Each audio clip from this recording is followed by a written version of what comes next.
Hey, what's up, traders? We're going to analyze NAS 100. That is the indice of the NASDAQ 100. So let's go ahead and take a deep dive into what's going on here and how I would actually analyze this chart here. So first things first, I'm starting on the 1 hour time frame, but those who know me and those who have been trading with me for a while in Kenya know that we like to start on the higher time frame because it gives us the big picture as to what direction the market is going, and it gives us a bias how we should trade. So those who are new to the stock market, those who are new to indices and ETFs, it's wise to start on the higher time frame and then work your way down for a specific entry whenever price is ripe. So let's go ahead and go to the weekly time frame. I'm going to go ahead and stretch my chart out here.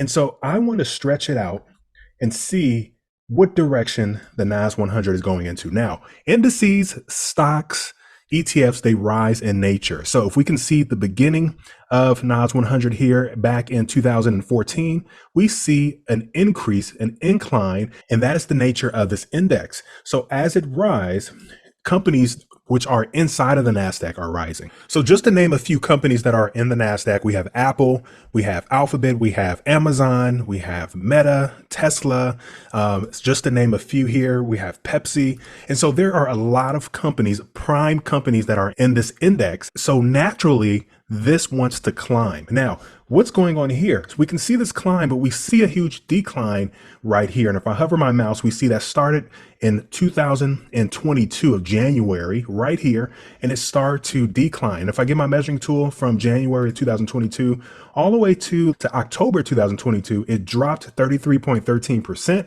which is about 5,183 points. That is huge. Now, the reason why that happened is because the global financial instability in 2022 was a holdover from the COVID-19 pandemic, as investors attempted to determine the long-term effects of the pandemic on the global economy. And so global indices began to decline after January of 2022.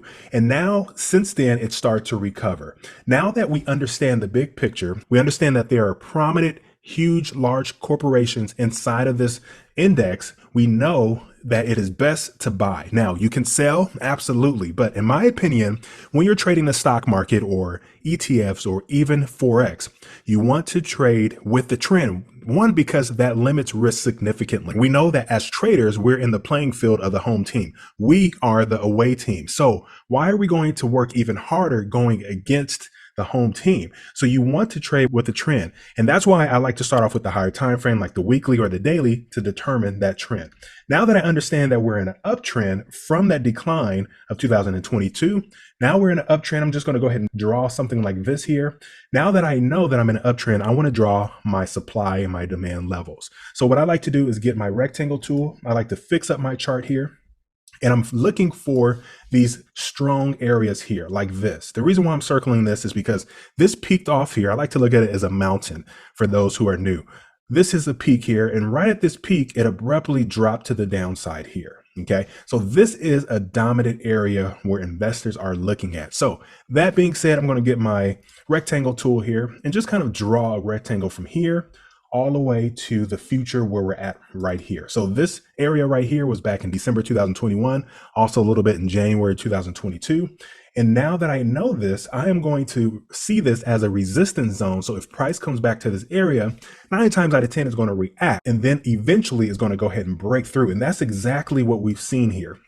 So price came across here, reacted here right into this level, pull back, and that's what we see that red candle at. So I'm going to go to the daily time frame so we can see it a little bit better, and reacted off of this resistance zone, exactly what it did here in the past.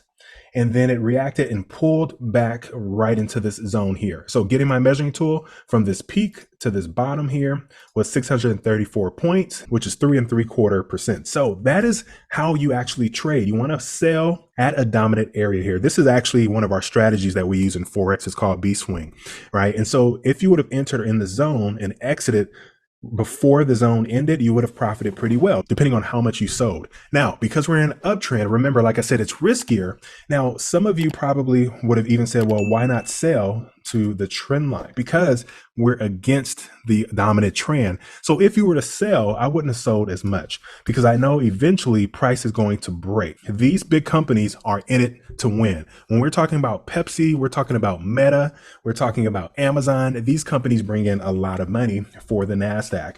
And so they represent the NASDAQ, and it's going to continue to climb. So therefore, now that we understand that, we're going to see a break inside of into resistance, just exactly what we've seen, breaking our resistance. And 9 times out of 10, as we see a break from resistance, we will start seeing price come back and retest this resistance as support. So then I can go ahead and move this over here. And once you see that, then I will be interested in a possible buy. Okay, so this is our famous break and retest strategy. I mean, this is a strategy that a lot of people are familiar with. A break from structure, come back to structure, retest it, and then continue to the upside. Now, how far is it going to come down to our new support? Now, it all depends. That's why I like to draw a rectangle pretty wide. So if I get my measuring tool and I'm just kind of measuring the thickness of my rectangle, it's about 497 points here, give or take. Now, there's no specific key as to how thick my rectangle is going to be. I just give it some room for price to breathe. So if I go over here, right, and I know that this was a dominant resistance zone here, I'm just going to draw from the bottom and a little bit past the top, knowing that price can come anywhere within the zone, come back down and continue higher. So what I would do if I'm trading the NAS100 is wait for price to come down and be patient. Now, this could happen next week. This can happen 2 weeks or 3 weeks from now. And so what I like to do is right click on my trading view here. Once I do that, I would click add alert on NAS100 at a particular price. So wherever I right click, that's where it's going to alert me. So it's going to alert me at 16786.4. And then I'll just write an alert name, whatever that I want. So when that alert pops up, I know exactly what it is. So I would just do NAS100 break and retest. And then I can go ahead and put a message here, looking for a possible buy.